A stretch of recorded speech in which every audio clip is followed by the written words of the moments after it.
President Biden signed the Inflation Reduction Act into law.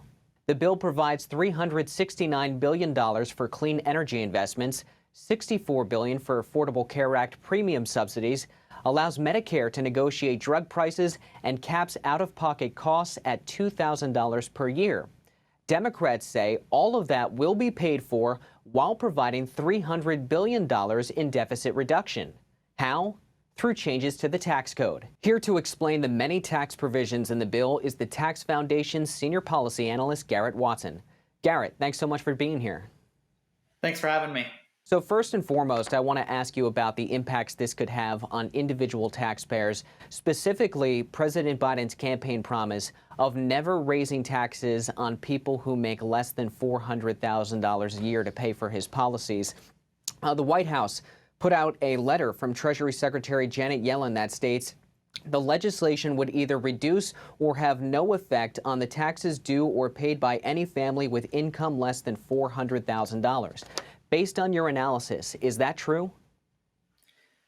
So we find that the bill does aim primarily at high earners and corporations in terms of who is actually remitting that tax, especially when you look at taxes like tax on buybacks for stocks, as well as a minimum tax on corporate income. So overall, when you take that and you weigh it against the expanded healthcare subsidies, the energy credits, and other provisions in the bill, we find that the incomes of most taxpayers on average would go up over the next 10 years overall. However, it is important to point out that those tax increases will have a negative impact on workers and shareholders in the long run, and that includes everyday Americans.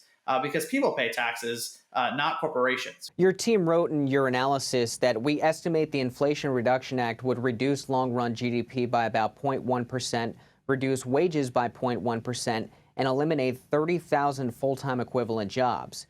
Now, 0.1% obviously is not that much in the grand scheme of things, but regardless, when it comes to a bill that was specifically written with the idea of reducing inflation and boosting the economy, how can it have a negative impact on three of the most important economic indicators? Right. So what we're looking at there is the long run effect on the economy, where every year the economy is smaller than it otherwise would be. I think the other thing we found was that when in terms of inflation, there are two effects. One is raising taxes in the short run may have a dampening effect on inflation, though we find that deficits may actually increase in the first couple of years, really dependent on how much tax revenue comes in from these higher taxes. If it's less than the Treasury Department expects, it could actually end up stoking some inflation, albeit minorly. And in the long run, we're going to see a less productive economy, which is definitely not going to help when it comes to prices after these taxes fully take effect. The bill provides tens of billions of dollars over the next 10 years for the IRS to hire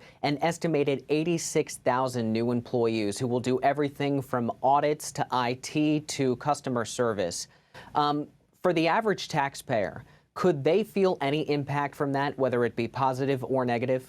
A big part of this increased tax enforcement for the IRS, coming in the form of about $80 billion of additional IRS funding and hiring up to 79,000 different IRS workers over the next 10 years, is to try to focus a lot of their attention on those earning over $400,000 a year. There's some language in the bill that explicitly says this, and IRS Commissioner Reddick has suggested that he would focus on the top. But the bottom line is there's no way to guarantee that. And it's almost certain that folks under that $400,000 line will see some impact in the form of closer audits, in addition to items like IT modernization and additional resources for customer service. And I think it's really important, in addition to this enforcement discussion, which folks are rightly worried about, that we prioritize the customer service and the helpfulness of the agency, in addition to the part of the agency that works on enforcement. And that comes in the form of making sure taxpayers can actually get a hold of someone. You know, we've seen 10% rates of